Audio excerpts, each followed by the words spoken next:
नमस्कार, स्वागत है दोस्त एक बार फिर से एजुकेटर चैनल पे। दोस्तों आज मैं ये चैप्टर आपको कोई विशेषज्ञ के तौर पे नहीं पढ़ा रहा हूँ, बस मैं इसे खुद पढ़ रहा हूँ और साथ में जो मैं समझूंगा वही मैं आपको समझाने की कोशिश करूँगा। ठीक है।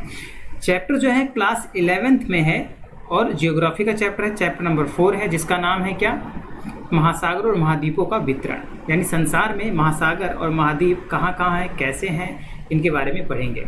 और यकीन मानिए जैसे मैं पढ़ता हूँ, अगर आप ऐसे एनसीईआरटी को पढ़ते हैं तो 100% में से 90% आपको फर्स्ट टाइम रीडिंग में ही समझ आ जाएगा। चलिए शुरू करते हैं। पिछले अध्याय में आपने भूगर्भ के विषय में पढ़ा, आप संसार के मानचित्र से भी परिचित हैं। अगर आप नहीं परिचित तो मैं अभी आपको परिचित करा दूंगा। ठीक है, देखिएगा। जैसा कि आप जानते हैं कि पृथ्वी के 29% भाग पर महाद्वीप और बाकी पर महासागर है। तो महाद्वीपों और महासागरों की अवस्थिति जैसा कि आज मानचित्र पर दिखाई देती है, हमेशा से ऐसी नहीं रही है। इसके अतिरिक्त यह भी एक तथ्य है कि आने वाले समय में भी महाद्वीप व महासागरों की स्थिति आज जैसी नहीं रहेगी।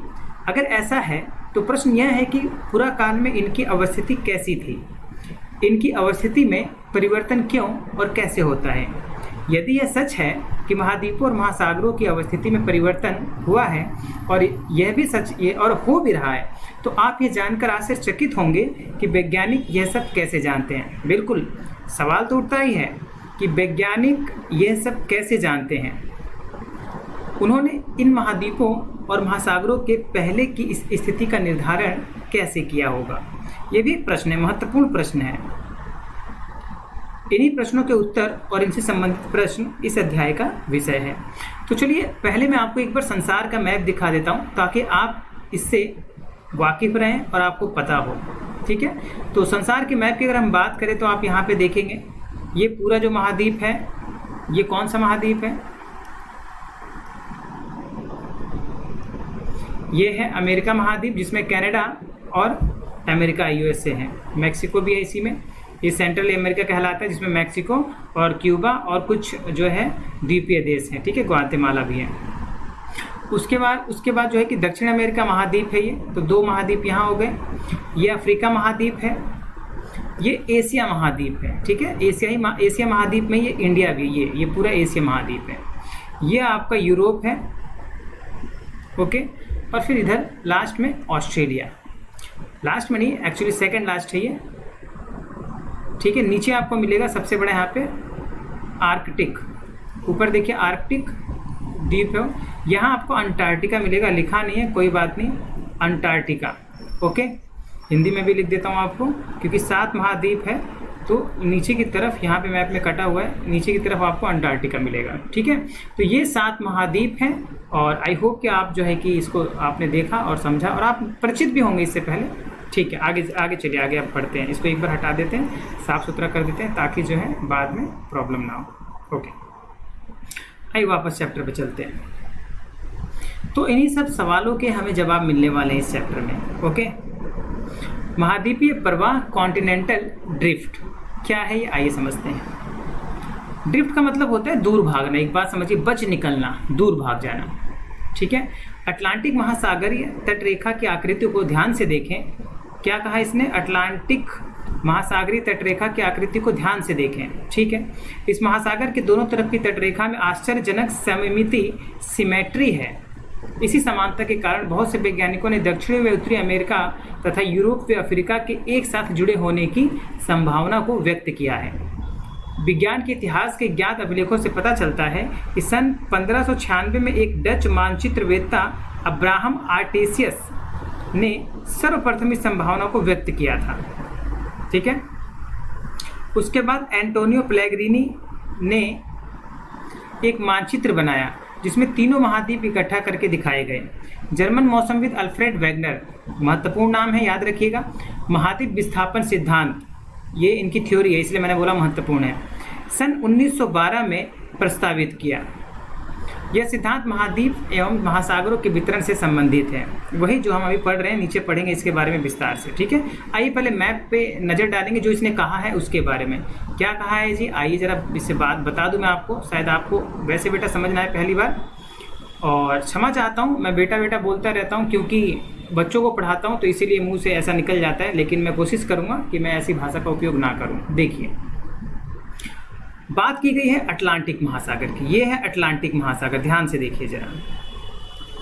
जहाँ पे मैंने पेन चलाया है वो अटलांटिक महासागर का क्षेत्र है, ये पूरा की पूरा अटलांटिक महासागर है, ठीक है। अब जो कहा गया है वो देखते हैं। उसने कहा है कि ये सममिति देखिए, यानी कि इसके इस वाले तट की तटरेखा की सममिति देखिए, ये ऐसी स्ट्रक्चर, ठीक है। अब जरा ध्यान से देखिए, यूरोप से शुरू कर रहा हूँ मैं। ये वाली जो तटरेखा है ये भी कुछ इसी तरह की है, देख रहे हैं। इससे क्या समझ में आता है कि ये वाला जो भाग है इसके साथ कभी ना कभी रहा होगा, तभी तो फिक्स जिग एंड फिक्स है। जिग एंड फिक्स मतलब कि अगर कोई चीज़ ऐसे है, ठीक है, और उसमें ऐसी जगह बनी हुई है, तो दूसरी जो चीज़ है वो जो है कि यहीं से फिक्स हुई होगी, ठीक है। दूसरी जो चीज़ है वो ऐसी इस तरह की है जो उसके अंदर फिक्स हो जाती है, ठीक है। तो यही जो है समझाने की कोशिश की जा रही है बुक में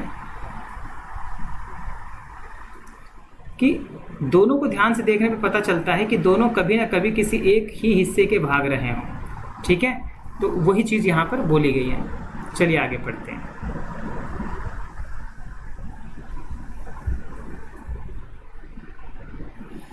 तो इस सिद्धांत की आधारभूत संकल्पना यह थी, यानी कि सिद्धांत की, इस सिद्धांत की ध्यान से देखिए, महाद्वीपीय विस्थापन सिद्धांत, जो कि वैगनर ने सन 1912 में दिया है।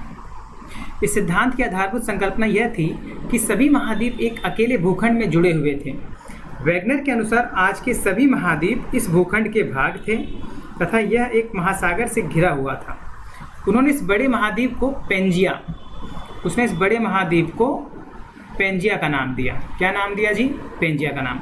आइए जरा आपको यहाँ पे भी दिखा देता हूँ। गूगल का यही फ़ायदा है कि आपको जैसे मैं पढ़ता हूँ मैं आपको वो बता रहा हूँ दोस्तों, ठीक है, कि मैं कैसे पढ़ता हूँ, मैं ऐसे ही पढ़ता हूँ। कोई भी शब्द अटका तुरंत जो है कि उसको जो है कि सर्च कर लेता हूँ। तो ये पेंजिया है, अभी इसमें से कोई नहीं है पेंजिया, ये रहा पेंजिया, ठीक है। ये पेंजिया है कि सारा की सारा जो भाग है वो अकेला भाग था, ठीक है। तो ये पेंजिया है और यहाँ पे ये पेंजिया, हाँ ये पूरा की पूरा एक भाग है, ठीक है ना। ये पेंजिया है, देखिए इसे पेंजिया कहा गया है कि पूरा एक ही भाग था, ठीक है, इसे पेंजिया कहा गया है। आइए वापस चलते हैं अपने टॉपिक पे। तो उन्होंने इस बड़े महाद्वीप को पेंजिया कहा, और पेंजिया का अर्थ क्या है वो समझ लीजिए, संपूर्ण पृथ्वी, यानी वोल अर्थ। विशाल महासागर को पैंथलासा कहा, जिसका अर्थ है जल ही जल, ठीक है। अब इसको भी एक बार दोबारा देख लेते हैं। ये जो पूरा भाग है ये वाला, एक मिनट, क्योंकि यहाँ तो पेन चलेगा नहीं मेरा, बस ये समझ लीजिए जो नीला वाला भाग है ये सारा, ये नीला वाला भाग जितना भी है ये इसे पैंथलासा कहा गया है, ठीक है ना। ये जल ही जल है, और बाकी पूरे जितने भी महाद्वीप हैं आज वर्तमान में वो सारे ऐसे आपस में जुड़े हुए थे एक ही पिंड के तौर पे, ठीक है। वैगनर के तर्क के अनुसार लगभग 20 करोड़ वर्ष पहले, समय काल याद कीजिए, 20 करोड़ वर्ष पहले इस बड़े महाद्वीप पेंजिया का विभाजन आरंभ हुआ। विभाजन का मतलब होता है बंटना। पेंजिया पहले दो बड़े महाद्वीप पिंडों लॉरेशिया और गोंडवाना लैंड, क्रमशः उत्तरी और दक्षिणी भूखंडों के रूप में विभक्त हुआ, ठीक है। इसके बाद लॉरेशिया और गोंडवाना लैंड धीरे धीरे अनेक छोटे हिस्सों में बंट गए, जो आज के महाद्वीप के रूप हैं। महाद्वीपीय विस्थापन के पक्ष में अनेक प्रमाण भी प्रस्तुत किए गए हैं। इनमें से कुछ इस प्रकार हैं। तो विस्थापन की जो थ्योरी है उसके सबूत क्या क्या हैं वो हम आगे पढ़ेंगे, लेकिन उससे पहले आपको लॉरेशिया और गोंडवाना लैंड ये दिखा देते हैं। आइए, तो बात हमने पेंजिया की कर ली। पेंजिया आपका ये वाला पार्ट है। अब देखिए यहाँ पे डालते हैं लॉरेशिया। अब ये इसी के ना दो भाग हो गए, एक दक्षिणी भाग, ठीक है, और एक उत्तरी भाग। तो लॉरेशिया एंड, अच्छा स्पेलिंग गलत हो गई क्या, Laurasia and Gondwana land, Gondwana, ठीक है। अब देखिए कोई भी एक डायग्राम खोल लेते हैं, यहाँ पे ये सही दिख रहा है, देखिए। अब ऐसे ये दो भागों में बट गया, ठीक है ना। तो ये जो ऊपर वाला भाग है ये लॉरेशिया हो गया, उत्तरी भाग हो गया, पृथ्वी में ऊपर की तरफ उत्तरी होता है, और जो दक्षिण वाला भाग है वो गोंडवाना लैंड हो गया। ओके, आइए अब आगे चर्चा करते हैं। तो महाद्वीपीय विस्थापन के क्या क्या सबूत हैं आइए उस पर बात करते हैं। महाद्वीपीय विस्थापन के पक्ष में प्रमाण, evidences in support of continental drift. महाद्वीपों में साम्य, ओके, साम्य क्या है अभी समझ में आ जाएगा। दक्षिण अमेरिका व अफ्रीका के सामने आमने सामने की तटरेखाएं अद्भुत व त्रुटि रहित साम्य दिखती हैं। साम्य मतलब एक जैसा दिखना, ठीक है। यह भी ध्यान देने योग्य है कि 1964 ईस्वी में बुलर्ड ने एक कंप्यूटर प्रोग्राम की सहायता से, एक्चुअली मैं पहले एक बार पढ़ चुका हूँ, दोबारा मैं पढ़ रहा हूँ ताकि मुझे थोड़ी नॉलेज अच्छी हो जाए, ठीक है। अब आप ये मत पूछिएगा कि आप क्यों पढ़ रहे हैं। Actually, I am a science student, but I am preparing for the UPSC. That is why I am getting the knowledge, basic knowledge of geography. Okay, and this is the part of my study journey. So, fun मजे करिए पढ़ते हुए, आपको सब समझ में आ जाएगा, ठीक है। अभी हम यहाँ पे हैं, देखिए। और मैं आपको फिर बता दूं कि मैं आपको एक एज ए टीचर की तरह नहीं पढ़ा रहा हूँ, एज ए विशेषज्ञ की तरह नहीं पढ़ा रहा। I am getting my knowledge and according to my point of view I am getting you something, okay. So computer program की सहायता से अटलांटिक तटों को जोड़ते हुए एक मानचित्र तैयार किया, यानी कंप्यूटर की हेल्प लेकर। किसने? बुलर्ड ने। ध्यान दीजिएगा, 1964 में बुलर्ड ने एक कंप्यूटर प्रोग्रामिंग की मदद से मानचित्र तैयार किया, और क्या, दोनों तटों को, अटलांटिक तटों को जोड़ते हुए एक मानचित्र तैयार किया था। तटों का यह साम्य बिल्कुल सही सिद्ध हुआ।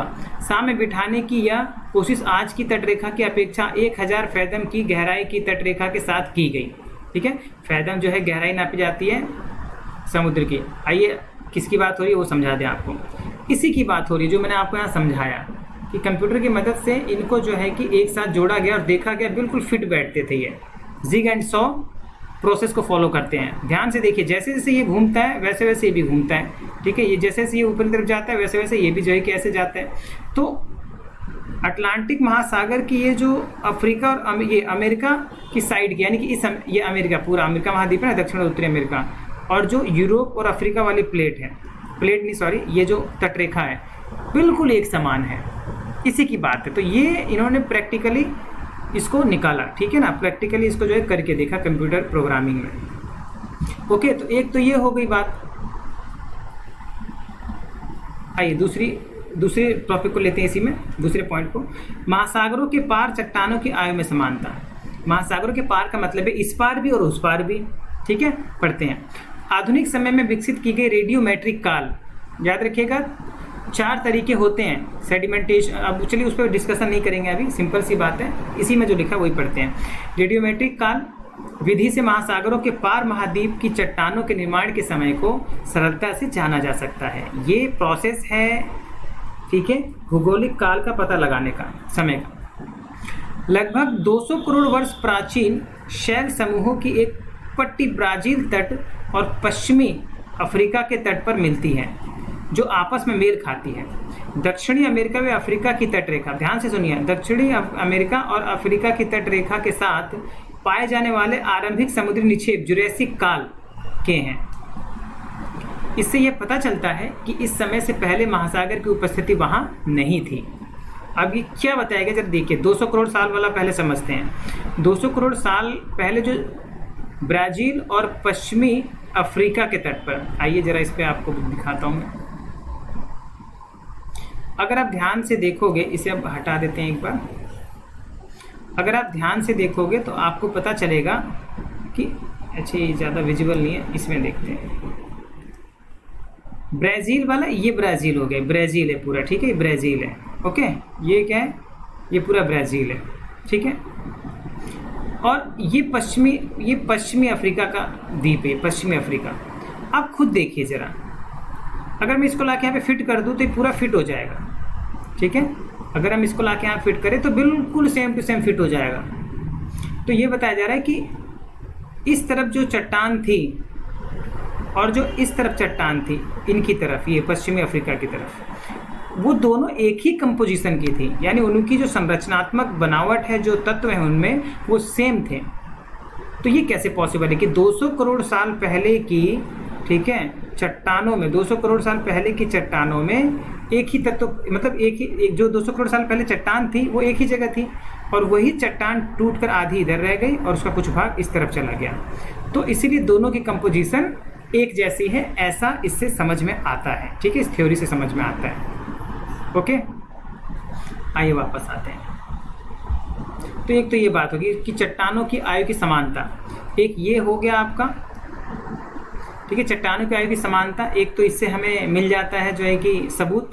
ठीक है, पहला आपने क्या देखा था, पहला महाद्वीपों के सामने, यानी कि इनकी जो बनावट तटों की, उससे पता चलता है सममिति सिमेट्री। और दूसरे हमने देखा कि चट्टानों की आयु में समानता है। ठीक है, जिसको रेडियोमेट्रिक प्रोसेस से नापा जाता है, रेडियोमेट्रिक डेटिंग होती है, उससे पता लगाया जाता है। उसके बाद तीसरा आता है जीवाश्मों का वितरण, डिस्ट्रीब्यूशन ऑफ फॉसिल्स, यानी जो जीव जंतु मर जाते हैं, चाहे जो पेड़ पौधे होते हैं जो नीचे दब जाते हैं और सुरक्षित रहते हैं, तो उनके अवशेष। यदि समुद्र अवरोधक के दोनों विपरीत किनारों पर जल व स्थल में पाए जाने वाले पौधों व जंतुओं की समान प्रजातियां पाई जाएं, तो उनके वितरण की व्याख्या में समस्या उत्पन्न होती हैं। इस प्रेक्षण से कि लेमूर भारत, मेडागास्कर व अफ्रीका में मिलते हैं, कुछ वैज्ञानिकों ने इन तीनों स्थल खंडों को जोड़कर एक सतत स्थलखंड लेमूरिया की उपस्थिति को स्वीकारा। अब देखिए क्या यहाँ पे लिखा है, इसको आपको समझना जरूरी है। ठीक है, तभी आप जो है कि आगे अच्छी तरह समझ पाएंगे।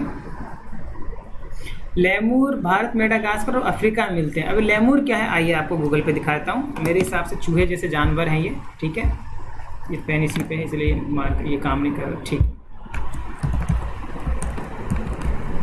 ठीक है, ये इस पर लेमूर देखिए, आपको इमेज दिखाता हूँ। चूहे जैसे होते हैं ये, देखिए ये लेमूर है। इनकी जो उपस्थिति है, ठीक है, देखिए चूहों की तरह होते हैं थोड़ी। इनकी जो उपस्थिति है, ये मेडागास्कर भारत में मिलते हैं। ठीक है ना, अलग अलग जगहों पे। और इन सबको जोड़ा जाए तो एक पेंजिया और लॉरेसिया और गोंडवानालैंड का एक भाग बन जाता है। तो ये लेमूर है। ठीक है, इन्हीं की बात हो रही है। आइए वापस चलते हैं। तो ये पता चला कि भाई ये भारत में, मेडागास्कर में और अफ्रीका में मिलते हैं। ठीक है, और इन स्थल खंडों को अगर जोड़ दिया जाए, मेडागास्कर कहाँ है, आइए जरा दिखा देता हूँ आपको, फुल इन्फॉर्मेशन मिलेगी। ठीक है ना, अगर पढ़ रहे हैं, देख रहे हैं तो मज़ा आ जाएगा आपको। देखिए मेडागास्कर, ये अफ्रीका महाद्वीप का एक देश है, ये रहा समुद्र में है मेडागास्कर। ये तो पूरा अफ्रीका हो गया। ठीक है, और इंडिया तो आप जानते ही हो। चलिए आइए, तो जो जीवाश्म मिलते हैं वो जो है कि एक समान दिखते हैं। तो मेसोसारस नाम के छोटे रेंगने वाले जीव केवल उथले खारे पानी में ही रह सकते थे। इनकी अस्थियां केवल दक्षिण अफ्रीका के दक्षिणी के प्रांत, अब ध्यान सुनिएगा, इनकी अस्थियां, ठीक है ना, अस्थियां केवल दक्षिण अफ्रीका के दक्षिणी के प्रांत और ब्राज़ील में इरावर शैल समूह में ही मिलते हैं। ये दो जगह हैं, दक्षिणी के प्रांत कहाँ है भी बताऊंगा, और ब्राज़ील के इरावल शैल समूहों में। तो आप जानते हैं ब्राज़ील दक्षिण अमेरिका में है और दक्षिण केप प्रांत दक्षिण अफ्रीका में है। ठीक है, ये दोनों स्थान आज एक दूसरे से 4800 किलोमीटर की दूरी पर हैं और इनके बीच में एक महासागर विद्यमान है जो अटलांटिक महासागर है। ठीक है, तो मेसोसॉरस, आइए जरा इसको भी देख लेते हैं। कितना अच्छा लगता है कि जब आपके माइंड में कोई भी सवाल उठे और आप उसे तुरंत सर्च करके देख लो तो बड़ा मज़ा आता है।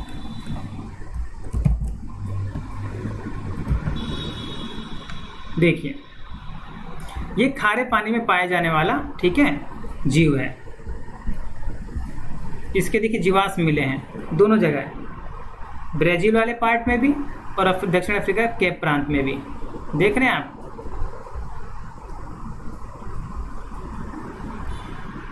कोई भी एक निकाल लेते हैं। जैसे मान लीजिए आपको दिखाने का, देख तो लिया ही आपने, फिर भी इसके जो जीवाश्म है वो दिखा देता हूँ आपको। ये देखिए, ये इसका फॉसिल है, जो चट्टान के अंदर दबे होते हैं, छप जाते हैं। ठीक है, फॉसिल है इसके। और पानी में अगर हम देखें तो इसको यहाँ देख सकते हैं, खारे पानी में पाए जाते हैं ये। ठीक है, देखिए यहाँ पे। ओके, अब एक और वर्ड था, उसकी भी डिस्कशन कर लेते हैं, वो था दक्षिण केप प्रांत। तो दक्षिण अफ्रीका का सबसे लास्ट में जो पार्ट है ना, वहाँ पे देखिए, एक तो केप ऑफ वो होता है, क्या कहते हैं, साउथ अफ्रीका केप टाउन नहीं, केप, जो इसमें कहा गया उसके अकॉर्डिंग ले लेते हैं। क्या है, केप प्रांत ही लिखा हुआ, स्टेट है ये, तो केप टाउन ही आ जाएगा फिर वो। हाँ मैंने बताया ना लास्ट वाला है, क्योंकि केप ऑफ गुड होप भी यहीं से गुजरती है ना, कैप ऑफ गुड होप है यहाँ पे। ये देखो अंतिम पार्ट, ये है कैप ऑफ गुड होप, ये अंतिम पार्ट ये यहाँ पे दिखा रखा है, ठीक है। यहाँ पे देखिए तो बेहतर दिखेगा आपको। ये दक्षिण अफ्रीका, साउथ अफ्रीका देश है ना, उसका सबसे लास्ट वाला, यानी कि सबसे लास्ट में, सबसे लास्ट का मतलब ये वाला पार्ट देखिए यहाँ पे, ये वाला पार्ट है, ये वाला, ठीक है, ये वाला पार्ट है, ठीक है ना। तो आई होप कि आपको सारी चीज़ समझ में आ रही होंगी। एक तो हमने मेसोसोरस की बात की, ठीक है, और दूसरा जो है कि हमने इसको देखा कि यहाँ पर है कैप प्रांत, तो यहाँ पे, और ब्राज़ील के इरेवर में, तो ये ब्राज़ील में और यहाँ पे दो जगह जो है ये मिले हैं जीवाश्म, और इससे सिद्ध होता है कि दोनों एक ही पार्ट थे, ठीक है। इरेवर इस तरफ भाग है साउथ अफ्रीका में। अब देखिए सॉरी ब्राज़ील में। अब यहाँ पर हमारे पास तीन चीज़ें हो गई। क्या क्या मिला हमें जो है कि पहला जो पार्ट मिला है वो तो ये कि महाद्वीप में साम्यता, उसके बाद दूसरे में हमने देखा महासागरों के पार चट्टानों की आयु, ठीक है। आइए अब यहाँ पे, अच्छा ये मैंने नीचे की तरफ छोड़ दिया था, यहाँ पे देख लेते हैं। टिलाइट, टिलाइट क्या है, चट्टानें होती हैं एक प्रकार की। देखिए टिलाइट वे अवसादी चट्टानें हैं जो हिमालयी निक्षेपण से निर्मित होती हैं। भारत में पाए जाने वाले गोंडवाना श्रेणी के तलछटों के प्रतिरूप दक्षिण गोलार्ध के 6 विभिन्न स्थल खंडों में मिलते हैं।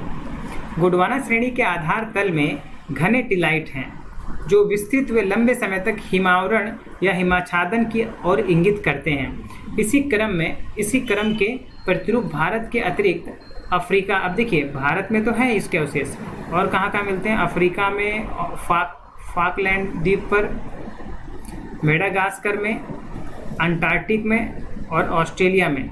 इन जगहों पे जो है ये टिलाइट चट्टानें मिलती हैं। टिलाइट कंफ्यूज मत हो जाइएगा नाम से, टिलाइट अवसादी चट्टानें हैं, ठीक है। चट्टानें 3 प्रकार की होती हैं, ठीक है ना, आग्नेय, अवसादी और कायांतरित। गोंडवाना श्रेणी के तलछटों की यह समानता स्पष्ट करती है कि इन स्थल खंडों के इतिहास में भी समानता रही है। हिमालय निर्मित टिलाइट चट्टानें पुरातन जलवायु और महाद्वीपों के विस्थापन के स्पष्ट प्रमाण प्रस्तुत करते हैं। ये हिमानी नाम आ रहा है, आप समझिएगा, बर्फ़ की चट्टानें जो होती हैं ना बड़ी बड़ी, उसे हिमानी बोलते हैं, ठीक है। तो हिमालय निर्मित टिलाइट चट्टानें, तो जो हिमानी से बनी थी टिलाइट चट्टानें, वो बहुत पहले की जलवायु में ही बनी थी, ओके। तो एक तो टिलाइट चट्टानों का हो गया, जीवाश्म का हो गया। अब यहाँ पे देखते हैं प्रवाह संबंधी बल यानी कि फोर्स फॉर ड्रिफ्टिंग। अगर एक दूसरे से दूर जा रहे हैं तो ऐसा कौन सा फोर्स है जो उनको दूर ले जा रहा है एक दूसरे से, ठीक है ना, इसको समझना जरूरी है। तो देखिए अगर आपने विज्ञान पढ़ी है, जैसे कि हमने थोड़ी बहुत विज्ञान पढ़ी है, तो आपको पता होगा कि ग्रेविटी तो एक मेन फोर्स है ही, और वो चाहे मून लगाए चाहे अर्थ लगाए, वो काम तो करेगी कहीं ना कहीं किसी न किसी रूप में। चलिए, वेगनर के अनुसार महाद्वीपीय विस्थापन के 2 कारण थे। वेगनर के अकॉर्डिंग की बात हो रही है, ठीक है ना, वेगनर के पॉइंट ऑफ व्यू की बात है। अब कौन कौन से कारण थे भाई, तो पहला पोलर या ध्रुवीय फ्लिंग बल, ठीक है, पोलर फ्लिंग फोर्स, यानी पोलर क्या होता है अभी आपको बताता हूँ, और दूसरा है ज्वारीय टाइडल फोर्स। चलिए आइए थोड़ा सा यहाँ समझा दूँ आपको। ये मान लीजिए पृथ्वी है, ठीक है, तो आप जानते होंगे क्या कि यहाँ पर होता है उत्तरी ध्रुव यानी नॉर्थ पोल, और यहाँ होता है दक्षिण ध्रुव साउथ पोल, ठीक है। तो ग्रेविटी यानी जो ग्रेविटेशन है वो लगता है यहाँ पे, देखिए इधर। और ज्वारीय बल तो जानते हैं, चंद्रमा लगाता है। ध्रुवीय फ्लाइंग बल पृथ्वी के घूर्णन से संबंधित है। आप जानते हैं कि पृथ्वी की आकृति एक संपूर्ण गोले जैसी नहीं है, वरन भूमध्य रेखा पर उभरी हुई है। यह उभार पृथ्वी के घूर्णन के कारण है। अब तो समझ ही गए होंगे, पृथ्वी बिल्कुल बीच में से थोड़ी मोटी प्रतीत होती है ना, और दोनों जो मैंने उत्तरी ध्रुव दक्षिण ध्रुव दिखाए वहाँ से चपटी प्रतीत होती है। वो इसीलिए है कि जब पृथ्वी घूमती है तो बाहर की तरफ फोर्स लगता है, जिसे सेंट्रीफ्यूगल और सेंट्रीफ्यूजल फोर्स कहते हैं। यह आपने पढ़ा होगा 9th क्लास में।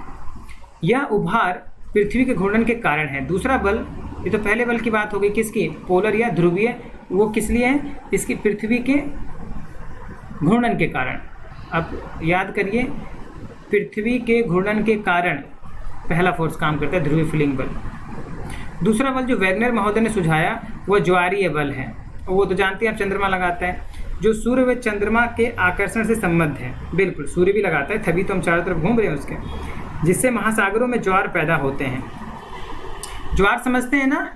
ज्वार ये होता है कि कुछ टाइम के लिए ये जो जल है समुद्र का, अगर मान लो इस तरफ से चंद्रमा या सूर्य खींच रहा है, ठीक है, तो क्या होगा, जो पानी होगा समुद्र का वो ऐसे स्थलों पर आ जाएगा। समुद्र का जो पानी होगा वो क्या होगा, वो ऐसे स्थलों के ऊपर आ जाता है, ठीक है, कुछ टाइम के लिए, तब तक जब तक ये सामने है, और जब यहाँ से कहीं और चले जाएंगे तो फिर वो प्रक्रिया हट जाएगी। ठीक है, आ रही बात समझ में? सिर्फ यहीं पे नहीं, इधर का भी जो पानी है वो इनके स्थलों पे चढ़ जाएगा। ठीक है, कुछ टाइम के लिए, 24 घंटे में, ठीक है, 24 घंटे में एक बार तो ज्वार आता ही आता है। देखिए, चलिए आगे देखते हैं। ओके, आई होप कि आपको समझ में आ गया होगा। तो ज्वारीय बल है जो चंद्रमा और सूर्य लगाते हैं, ठीक है, जो चंद्रमा और सूर्य के आकर्षण से संबंधित है, जिससे महासागरों में ज्वार पैदा होते हैं। वैगनर का मानना था कि करोड़ों वर्षों के दौरान ये बल प्रभावशाली होकर विस्थापन के लिए सक्षम हो गए। यद्यपि बहुत से वैज्ञानिक इन दोनों ही बलों को महाद्वीपीय विस्थापन के लिए सर्वथा अपर्याप्त समझते हैं। यानी बहुत से विद्वानों का मानना है कि भाई इतने से बल से कुछ नहीं होता है, लेकिन आप जानते हैं कि ग्रेविटेशनल भी, यानी कि जो ग्रेविटी है वो भी एक बहुत कमज़ोर फोर्स है, लेकिन उससे फिर भी कितने काम होते हैं, है ना।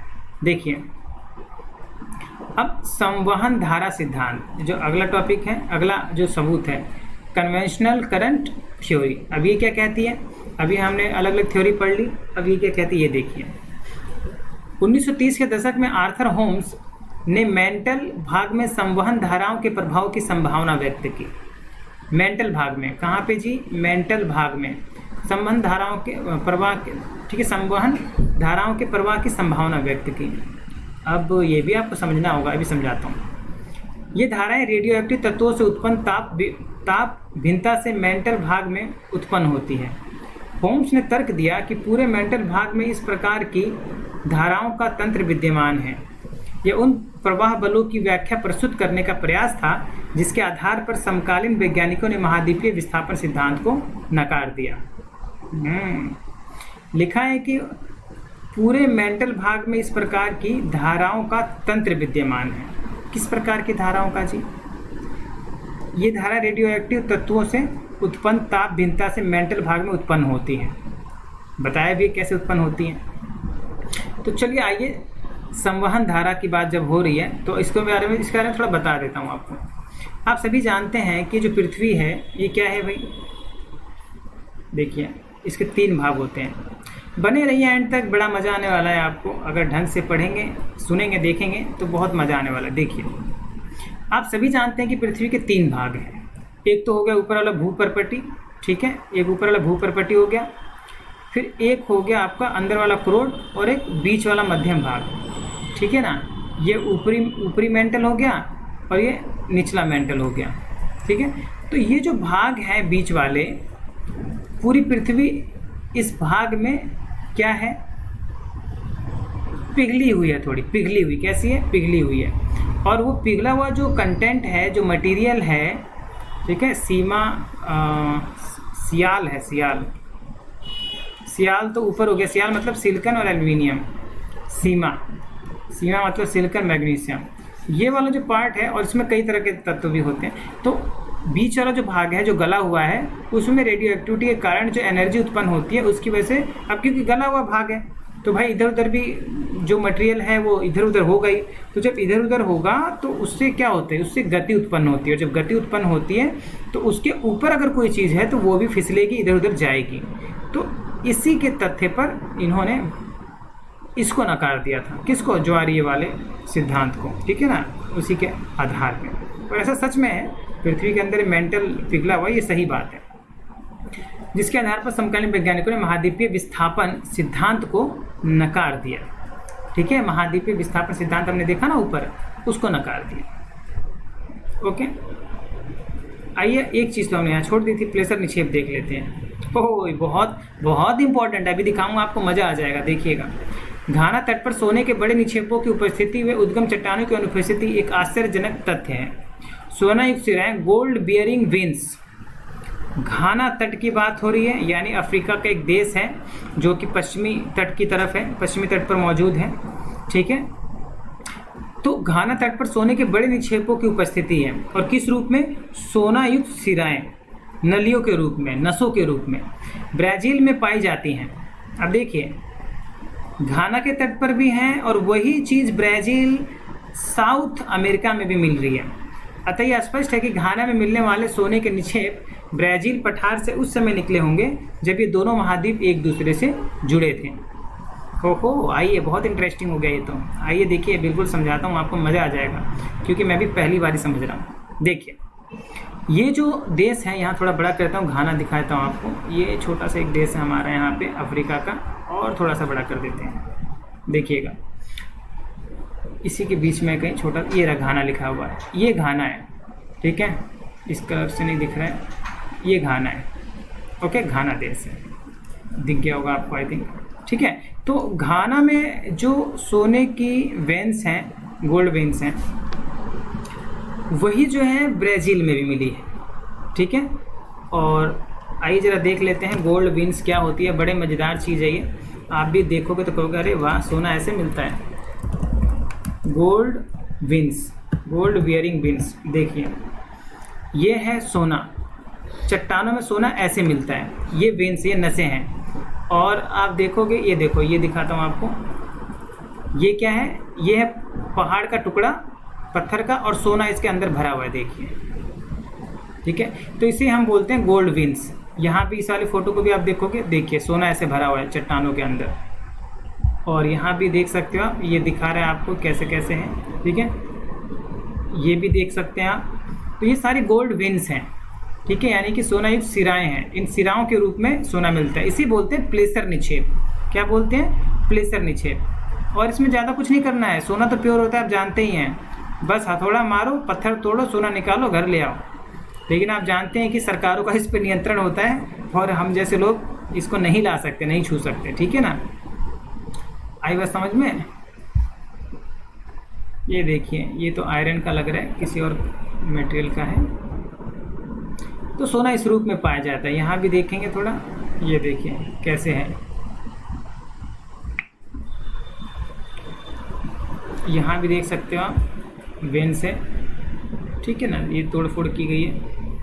और यहाँ पे ये तो बनाया गया है, यहाँ देखिए, ये वाला देख सकते हैं आप, ठीक है। तो बस आपको समझ में आ गया कि सोने की वेन्स क्या होती हैं। इसे हम प्लेसर निक्षेप कहते हैं। भारत में कई जगह कोयला निकलता है, तो कोयला प्लेसर निक्षेप के रूप में भी भारत में मिलता है, ठीक है, उसमें बात करेंगे बाद में। आइए आगे देखते हैं। तो यही चीज़ बताई जा रही है कि भाई अफ्रीका में भी मिल रही है, घाना में, और ब्राज़ील के यहाँ पे, अरे उसमें आते हैं,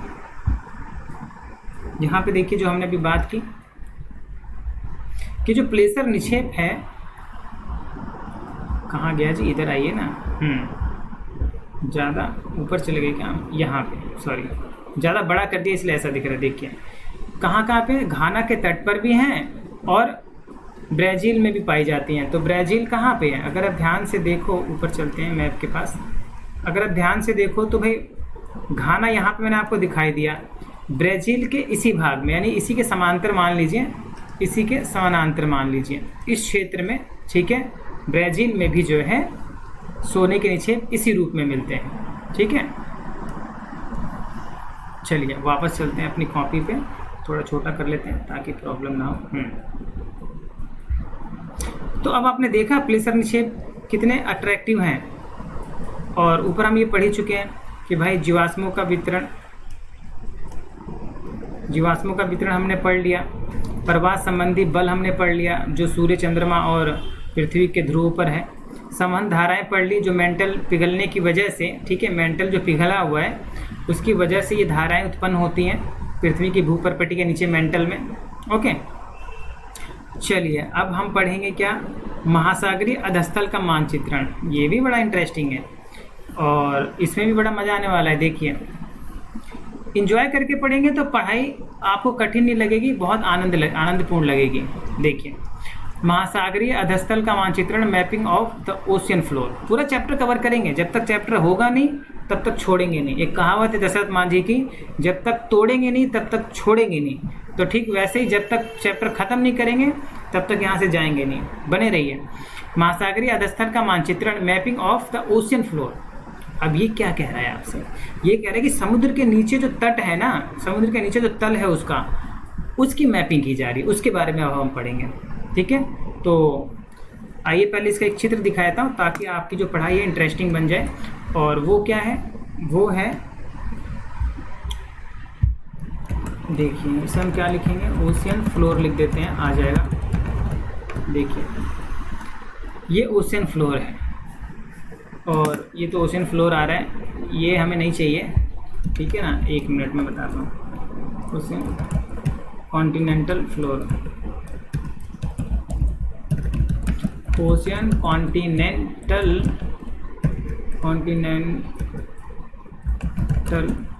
फ्लोर। अब आई होप कि सही चीज़ है, बिल्कुल बिल्कुल, अब जो हमें चाहिए था वही आ गया है।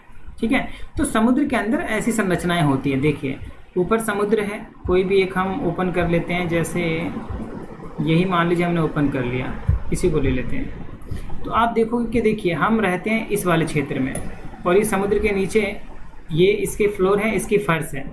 ठीक है, और आपने कहीं कहीं देखा है बीच बीच में, समुद्र के बीच में कहीं कहीं क्या होता है, ज्वालामुखी होते हैं। तो इस तरह से वो समुद्र के अंदर होते हैं लेकिन उनका मुंह बाहर होता है, तो थोड़े से हमें दिखते हैं। ठीक है ना, चलिए अब इसके बारे में हम आगे पढ़ते हैं अपनी एनसीईआरटी की बुक में, तो आपको यहाँ से सब समझ में आएगा। देखिए, तो महासागरीय अधस्थल का मानचित्रण, मैपिंग ऑफ ओशियन फ्लोर। महासागरों की बनावट और आकार पर विस्तृत शोध यह स्पष्ट करते हैं कि महासागरों का अधस्थल एक विस्तृत मैदान नहीं है, वरन उनमें भी ऊंचा उच्च पाया जाता है। जैसे हम ऊपर भारत के एक, अगर हम एग्जाम्पल के बारे में एग्जाम्पल लेकर बात करें, तो भारत में आप देखते हो कि भारत की जो भूमि ऊंचावचों से भरी पड़ी है, यानी कहीं पे मैदान है, कहीं पर पठार है, कहीं पर पर्वत है, कहीं पर समुद्र तट है ना, तो विभिन्नता है। ठीक वैसे ही महासागरों के अधस्थल में, यानी कि महासागरों के फ्लोर पर भी विभिन्नता है। ठीक है, तो उनमें भी ऊंचावच है, कहीं ऊंचा है कहीं नीचा है। युद्धोत्तर काल, बदल लेते हैं, युद्धोत्तर काल, पोस्ट वॉर पीरियड, महासागरीय अधस्थल के निरूपण अभियान ने महासागरीय ऊंचावच संबंधी विस्तृत जानकारी प्रस्तुत की और यह दिखाया कि इसके अधस्थली में जलमग्न पर्वतीय कटके व गहरी खाइयाँ हैं। ठीक है, यानी कि क्या क्या है इसके अंदर, जब युद्ध होते थे ना, द्वितीय विश्व युद्ध, प्रथम विश्व युद्ध, ये सब हुए तो महासागर में भी तो लड़ा गया था, तो उसमें पनडुब्बियाँ जो जाती हैं ये सब, तो उन सबसे काफ़ी जानकारी मिली। तो जलमग्न पर्वतीय कटके हैं, गहरी खाइयाँ हैं जो प्रायः महाद्वीपों के किनारों पर स्थित हैं। ठीक है, मध्य महासागरीय कटके ज्वालामुखी उद्गार के रूप में सबसे अधिक सक्रिय पाई गई हैं। क्या लिखा है, मध्य महासागरीय कटके, यानी कि जो बीच में होती है ना महासागर के कटके, ठीक है, वो ज्वालामुखी के उद्गार के रूप में सबसे ज़्यादा सक्रिय होती हैं।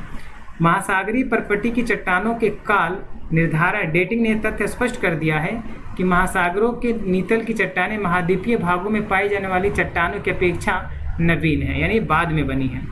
महासागरीय कटक के दोनों तरफ की चट्टानें जो कटक से बराबर दूरी पर स्थित हैं, उनकी आयु रचना में भी आश्चर्यजनक समानता पाई जाती है। आइए जरा इसको समझ लेते हैं।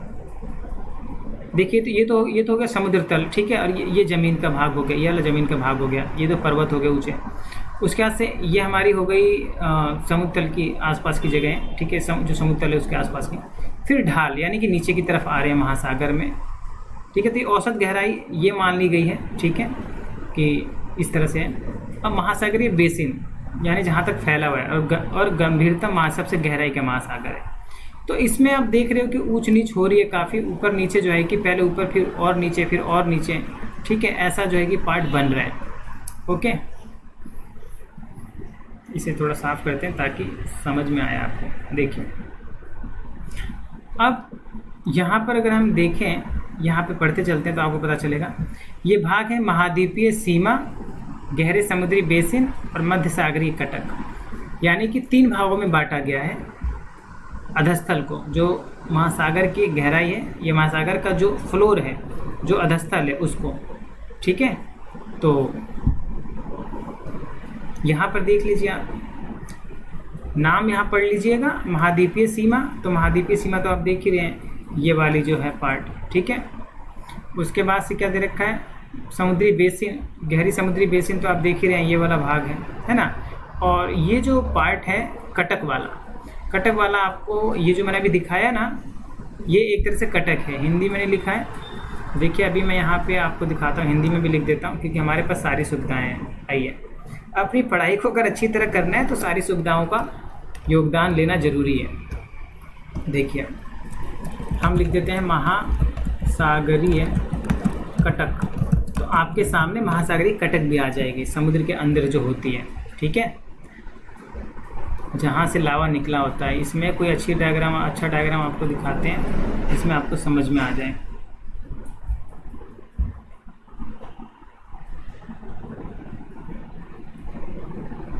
हालांकि एनसीईआरटी में भी ना आगे चित्र दिया होगा, चलिए देखेंगे अभी।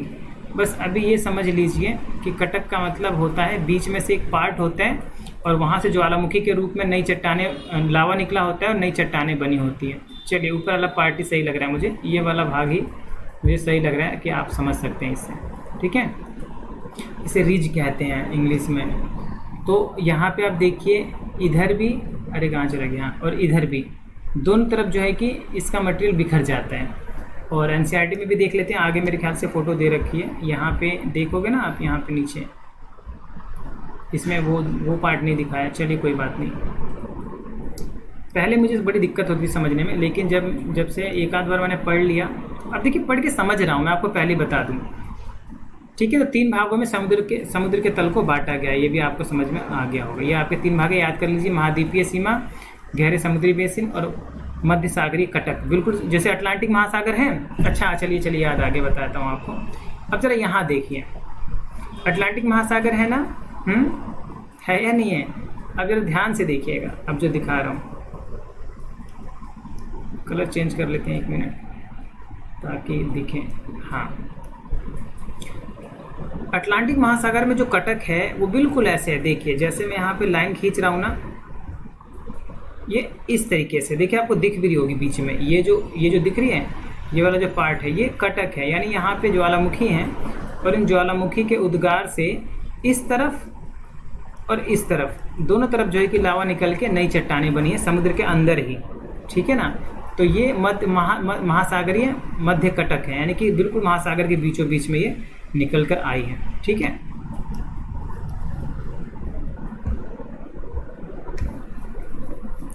चलिए अब महाद्वीपीय सीमा, कॉन्टिनेंटल मार्जिन्स, तो ये महाद्वीपीय किनारों और गहरे समुद्र बेसिन के बीच का भाग है।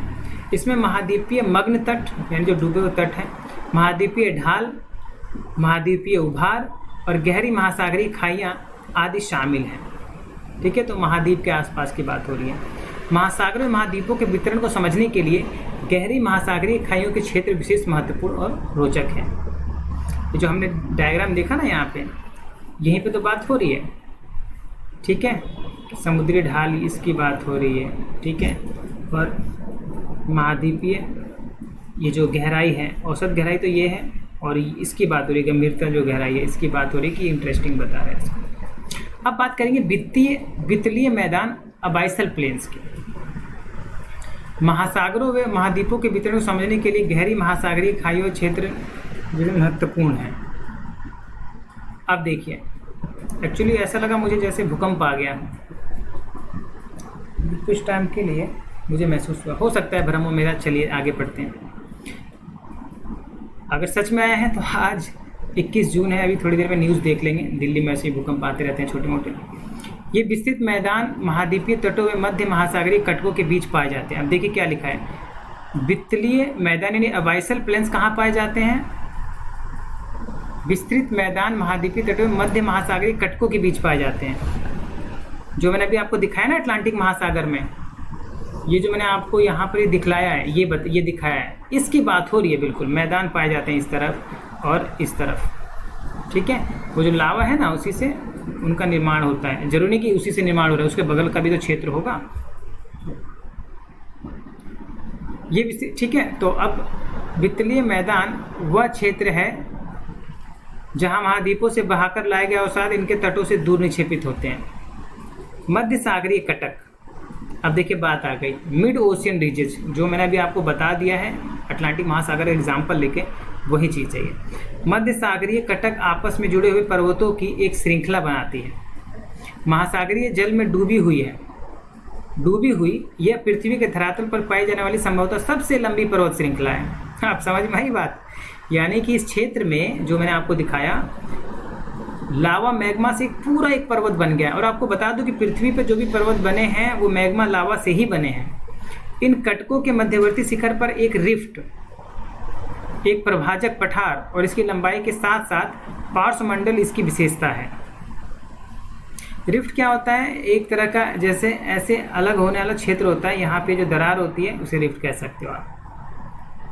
मध्यवर्ती भाग में उपस्थित द्रोणी वास्तव में सक्रिय ज्वालामुखी है।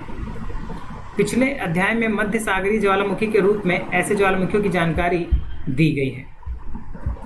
ठीक है, चलिए अब आगे पढ़ते हैं।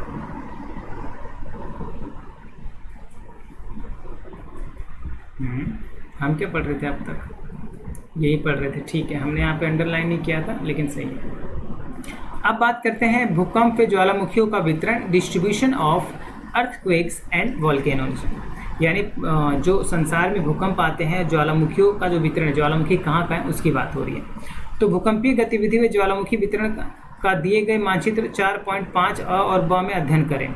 चलिए करते हैं, देखते हैं। मानचित्र के तो फैन होने चाहिए आपको, मानचित्र के फैन बनिए। ओहो क्या बात है। अब ना बेटा देखिए, सॉरी फिर मैंने बेटा बोला, वो छात्रों को बोलना जो हमसे छोटे हैं, बच्चे हैं हमारे। देखिए समझिए पहले यहाँ पे क्या समझना है, ध्यान समझिएगा।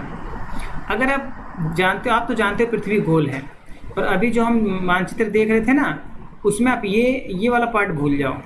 एक मिनट, यहाँ पे ये वाला पार्ट भूल जाओ बेटा। अभी हम जो मानचित्र देख रहे थे इस तरफ का देख रहे थे, इस तरफ का, जिसमें मैं आपको क्या दिखा रहा था? मैं आपको दिखा रहा था कि ये वाला जो भाग है ये अटलांटिक महासागर का भाग है। यही तो मैं आपको बता रहा था ना कि ये वाला जो भाग है ये अटलांटिक महासागर का भाग है, ये वाला।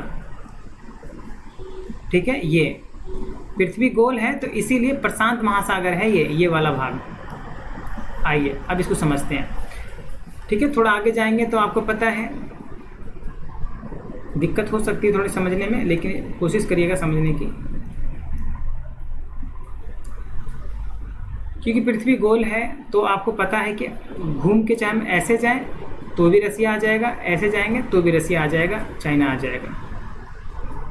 तो हम इस तरफ से जा रहे हैं, तो अमेरिका के पश्चिमी भाग से और रसिया, ये रसिया है, रसिया के पूर्वी भाग को ऐसे मिलेंगे तो हमें ये बीच में पूरा जो सागर है ये है प्रशांत महासागर, पैसिफिक ओशियन कहते हैं इसे। क्या कहते हैं? Pacific ocean. ठीक है, तो पैसिफिक ओशियन में अगर आप ध्यान से देखो, ये ना ये सारे के सारे यहाँ पे देखिए, एक ना ये बताया गया होगा तप्त स्थल यानी कि गर्म स्थल है। ज्वालामुखी उद्गारी जो डॉट दे रखे हैं ब्लैक, और छिछले भूकंप केंद्र, ठीक है ये, और गंभीर भूकंप क्षेत्र। तो ये जो डॉट है ये सारे के सारे भूकंप क्षेत्र हैं, गर्म भाग हैं इसमें। देखिए अब लिखा है क्या? गंभीर क्षेत्र, भूकंप क्षेत्र। इसमें कलर ऐसा किया गया है, ऐसा वाला। तो ये वाला कलर देखिए, इस पूरे क्षेत्र को, ये जो प्रशांत महासागर का क्षेत्र है, इस पूरे क्षेत्र को कहा जाता है रिंग्स ऑफ फायर। ठीक है, क्या कहा जाता है? Rings of fire. ओके, और ये गंभीर भूकंप का क्षेत्र है। आप जानते होंगे कि अभी फ़िलहाल में 2-3 साल पहले हैती में भूकंप आया था जिसमें 10,000 लोग मारे गए थे। और आप जानते हैं जापान, ये जापान का पार्ट, यहाँ पे जापान है। जापान में प्रत्येक वर्ष सैकड़ों भूकंप आते हैं, कुछ बहुत तबाही मचाते हैं और जो अधिकतर होते हैं वो थोड़े कम झटके देते हैं इसे। तो इसका अध्ययन कर लिया हमने, ये मैंने आपको दिखा दिया। इसे रिंग्स ऑफ फायर कहा जाता है। और ये पूरा जो क्षेत्र है, ये सारा के सारा क्षेत्र ज्वालामुखियों से भरा हुआ है, सक्रियता है यहाँ पर ज्वालामुखियों की। ये सब ज्वालामुखी उद्गार इन सब ये, ठीक है। जिसमें ये वाला जो भाग है, ये कौन सा भाग है भाई? ये ऑस्ट्रेलिया के ऊपर वाला पार्ट है, ठीक है। अगर आप बेटा कन्फ्यूज हो रहे हो ना, तो आइए इधर जरा मैं एक बार आपको मैप पे भी, यहाँ पे मैप पे भी एक बार नज़र दौड़ा लें ताकि कन्फ्यूज़न ना हो, ठीक है। कौन सा पार्ट लिया गया है? ये वाला पार्ट लिया गया है कि इस तरफ, ठीक है, आधा प्रशांत महासागर यहाँ पे हो गया और जो बाकी का बचा हुआ है वो यहाँ पे हो गया, ठीक है ना। तो इस वाले पूरे आधा पार्ट ऐसे है, इसकी बात हो रही है, ठीक है, इसकी पूरी बात हो रही है ऐसे। इंडोनेशिया में भूकंप आता है, आपको पता ही है। अभी फ़िलहाल में सुनामी जब आई थी तो ये इंडोनेशिया से चली थी, जावा सुमात्रा से। जापान में भी आई थी, यहाँ भी ये जो अभी भारत में भी जिससे नुकसान हुआ था पूरे क्षेत्र में जावा के पास। तो ये जो पार्टी रिंग्स ऑफ फायर है, ठीक है, आधा भाग उधर है और आधा भाग इधर है, ओके। जो हम देखते हैं मैप उसका पार्ट अब आपको समझ में आ गया होगा। आइए वापस चलते हैं। चलिए, इसका अध्ययन तो हमने कर लिया, अब पढ़ते हैं।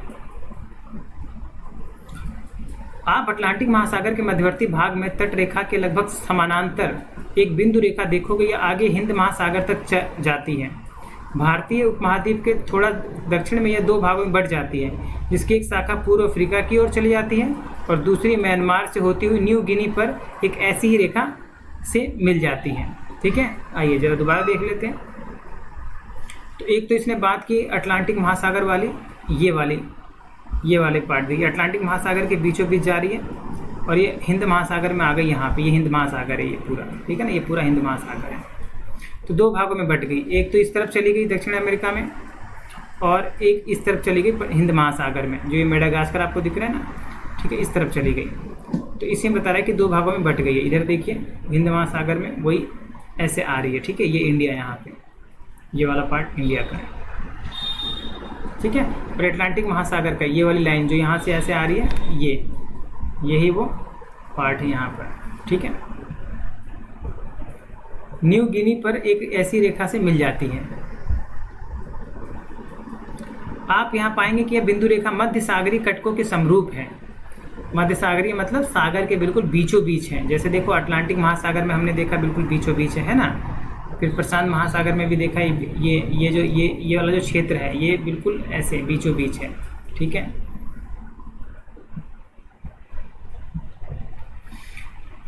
भूकंपीय संकेंद्रण का दूसरा क्षेत्र छायांकित मेखला शेडेड बेल्ट के माध्यम से दिखाया गया है, जो अल्पाइन हिमालय श्रेणियों के और प्रशांत महासागरीय किनारों के समरूप है। समानतः मध्य सागरीय, अच्छा इसकी बात कर रहे हैं यहाँ पर देख लीजिए, एक ना इंडिया के पास भी थोड़ा सा दिखाया गया होगा, ये रहा, इसकी बात कर रहा है, इस वाले की देखिए, ये रहा, ये है हिमालय वाला भाग, ठीक है, और वो इसी के समानांतर है, देखिए ऐसे है, ये भी ऐसे है, ठीक है, इसकी बात कर रहे हैं। समानतः मध्य सागरीय कटकों के क्षेत्र में भूकंप के उद्गम केंद्र कम गहराई पर हैं, जबकि अल्पाइन हिमालय पट्टी और प्रशांत महासागरीय किनारों पर केंद्र अधिक गहराई पर हैं। देखिए अल्पाइन हिमालय पट्टी व प्रशांत महासागरीय किनारों पर ये केंद्र जो है अधिक गहराई पर है और जो समुद्र के अंदर है वहाँ कम गहराई पर है। महासागर के किनारों को सक्रिय ज्वालामुखी के क्षेत्र होने के कारण रिंग ऑफ फायर कहा जाता है, रिंग ऑफ फायर, ठीक है, ये मैंने आपको बता दिया। सागरीय अधस्थल का विस्तार, अब चलिए सागर के नीचे जो फ्लोर है उसका विस्तार देखेंगे। अरे ये रहा चित्र, ये लीजिए, हम तो यहाँ वहाँ ढूंढ रहे थे तो यहीं पर है बढ़िया डायग्राम ढूंढ रहे थे, सारा डायग्राम जो बढ़िया वाला हो तो यहीं पे है ना। चलिए अभी समझ में आ जाएगा अब आपको सब कुछ, बस ये थोड़ा कलरफुल नहीं है, कलरफुल होता तो मज़ा आ जाता है। चलिए ओके, लेट स्टार्ट। जैसा कि ऊपर वर्णन किया गया है कि प्रवाह उपरांत अध्ययनों ने महत्वपूर्ण जानकारी प्रस्तुत की है जो वैगनर के महाद्वीपीय विस्थापन सिद्धांत के समय उपलब्ध नहीं थी। चट्टानों के पूरा चुंबकीय अध्ययन और महासागरीय तल के मानचित्रण ने विशेष रूप से निम्न तथ्यों को उजागर किया है। अब देखिए चट्टानों का जो अध्ययन हुआ है ना, उससे कौन कौन से हमें पॉइंट्स मिलते हैं वो देखिए। यह देखा गया है कि मध्य सागरीय कटकों के साथ साथ ज्वालामुखी उद्गार सामान्य क्रिया है और ये उद्गार इस क्षेत्र में बड़ी मात्रा में लावा निकालते हैं। यानी मध्य सागरीय कटकों की जो बात हो रही है उनके साथ ज्वालामुखी उद्गार बहुत सारे हैं और सामान्य प्रक्रिया है ये। दूसरा, महासागरीय कटक के मध्य भाग के दोनों तरफ समान दूरी पर पाई जाने वाली चट्टानों के निर्माण का समय, संरचना, संगठन और चुंबकीय गुणों में समानता पाई जाती है। महासागरीय कटकों के समीप की चट्टानों में सामान्य चुंबकत्व ध्रुवण, नॉर्मल पोलैरिटी पाई जाती है तथा ये चट्टानें नवीनतम हैं। कटकों के शीर्ष से दूर चट्टानों की आयु भी अधिक है। अभी क्या बता रहे हैं वो समझने की कोशिश करिएगा, जो मैं थोड़ा सा आपको समझाता हूँ। देखिए ये महासागरीय कटक है, ध्यान दीजिएगा जरा। ये ना अटलांटिक, ये साइड से दिखाया गया हमें, अगर हम ऊपर से देखेंगे तो अटलांटिक महासागर वाला ही ये पार्ट है, देखिए ऐसे, ठीक है, आएगा समझ में। और यहाँ पे इस तरफ भी और इस तरफ भी क्या हो रहा है, इस तरफ भी और इस तरफ भी आपका पहाड़, ये ना पहाड़ है अंदर बीचों बीच, ठीक है, महासागरीय विस्तृत कटक है। कटक मतलब अब आपको कैसे दिखाऊं, अच्छा रुकिए, गूगल हमारे किस काम आएगा, यही तो है, महासागरीय कटक लिखता है, लेकिन आया नहीं ना। अच्छा 1 मिनट, पेन ऊपर है। यहाँ जब हम लिखेंगे विस्तृत,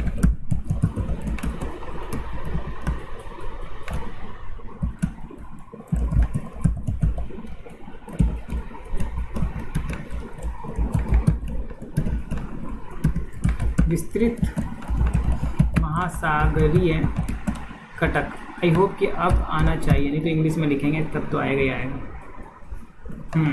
अब थोड़ा सही आया है। 3D स्ट्रक्चर नहीं दिख रही है, कोई 3D स्ट्रक्चर दिखती तो जल्दी समझ में आ जाता।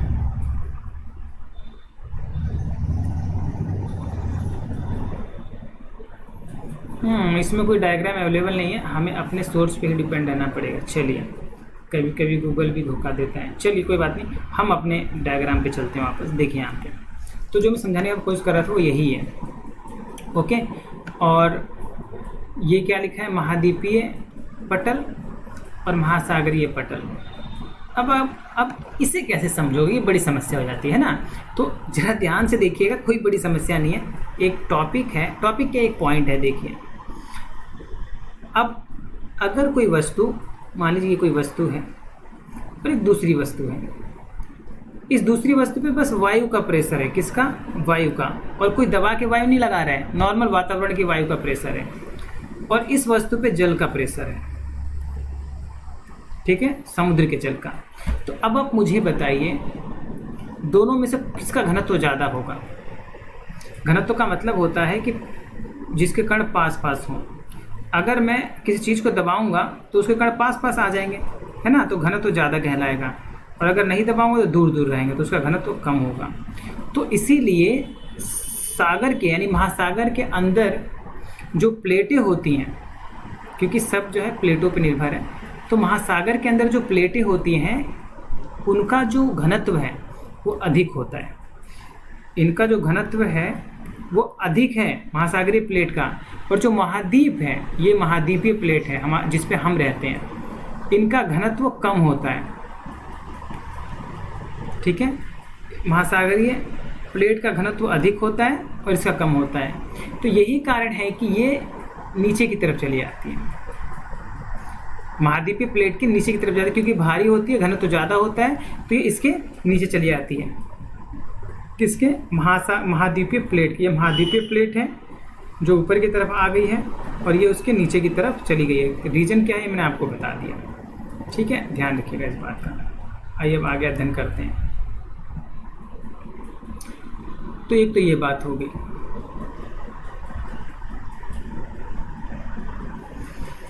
कटकों के सिर से दूर चट्टानों की आयु भी अधिक है, तो हमने पढ़ लिया। थर्ड पार्ट, महासागरीय परपट्टी की चट्टानें महाद्वीपीय परपट्टी की चट्टानों की अपेक्षा अधिक नहीं है। क्या कहा जा रहा है, महासागर के अंदर जो परपट्टी है उस पे जो चट्टानें हैं, और महाद्वीप की जो परपट्टी है ऊपर वाली, उसकी जो चट्टानें हैं, ठीक है, उनकी अपेक्षाओं में ये वाली नहीं है। महासागरीय परपट्टी की चट्टानें कहीं भी 20 करोड़ वर्ष से अधिक पुरानी नहीं हैं। देखिए, यानी कि बात क्या की गई है कि जो चट्टानें हैं महासागर के अंदर वो 20 करोड़ वर्ष से पुरानी कहीं नहीं है, और जो महासागर महाद्वीपीय परपट्टी है उस पर तो आप जानते ही हो 200 करोड़ से भी ज़्यादा, 200 करोड़ वर्ष से भी ज़्यादा पुरानी चट्टानें हैं, ठीक है। तो आई होप कि आपको कुछ क्लियर हुआ होगा। आइए डायग्राम समझ लीजिएगा, इसे कटक बोलते हैं, ठीक है ना, और ये महासागर के अंदर है, बिल्कुल बीच में, और ये ज्वालामुखी है। देखिए इधर चौथा जो पॉइंट है कि गहरी खाइयों में भूकंप के उद्गम अधिक गहराई पर हैं, जबकि मध्य महासागरीय कटकों के क्षेत्र में भूकंप उद्गम केंद्र फोकी कम गहराई पर विद्यमान है। अब ना इसको भी थोड़ा समझना होगा आपको कि ऐसा क्यों कह रही है।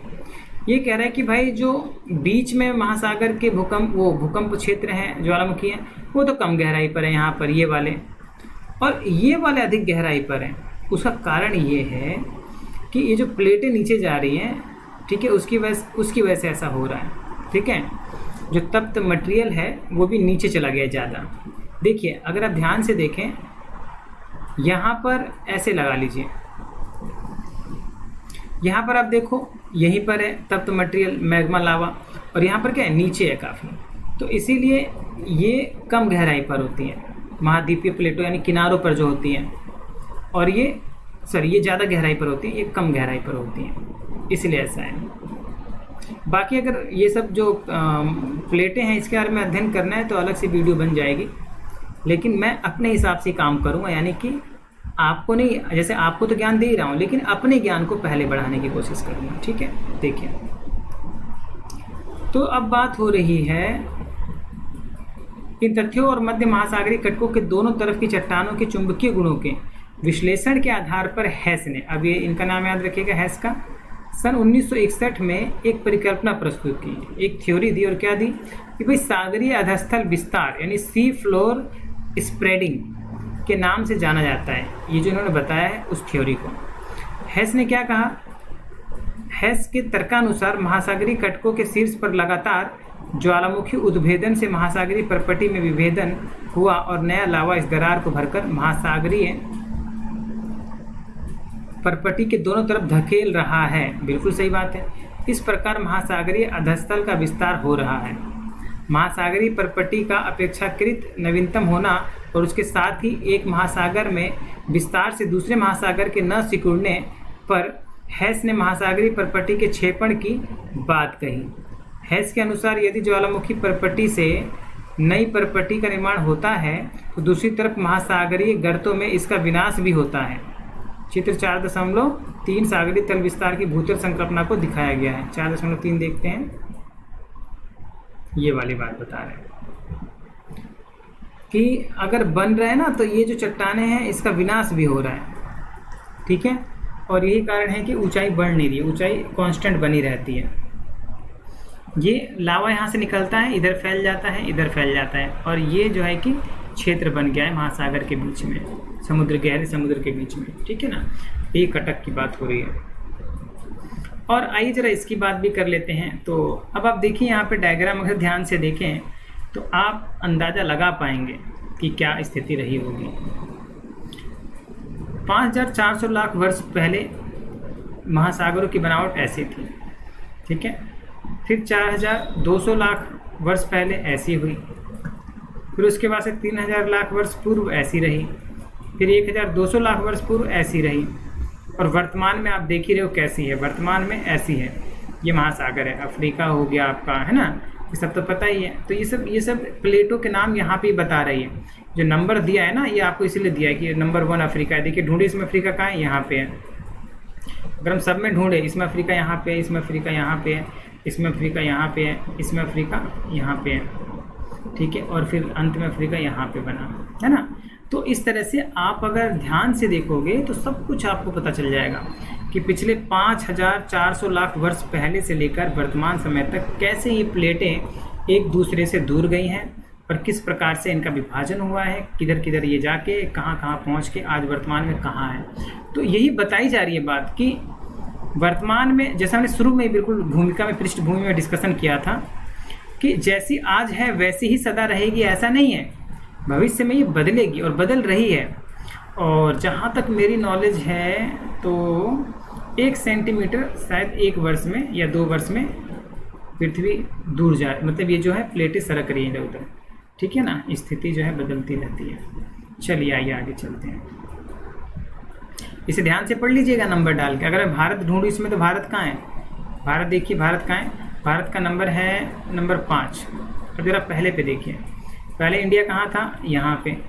दूसरे वाले में कहाँ था, यानी कि यहाँ से 4200 लाख वर्ष पूर्व, फिर 5 नंबर यहाँ पे, उसके बाद फिर यहाँ पे, और उसके बाद यहाँ देखिए यहाँ पे।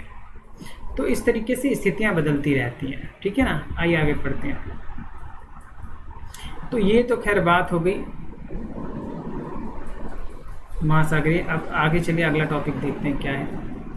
हाँ ये लीजिए, जिसकी हम बात कर रहे थे वो आ भी गया, प्लेट विवर्तनिकी, प्लेट टेक्टोनिक्स। इसी में हम समझेंगे कि कौन सी प्लेट किधर जाती है तो क्या होता है। ठीक है, चैप्टर बड़ा है मुझे पता है, लेकिन अगर आप बने रहेंगे तो मज़ा आ जाएगा।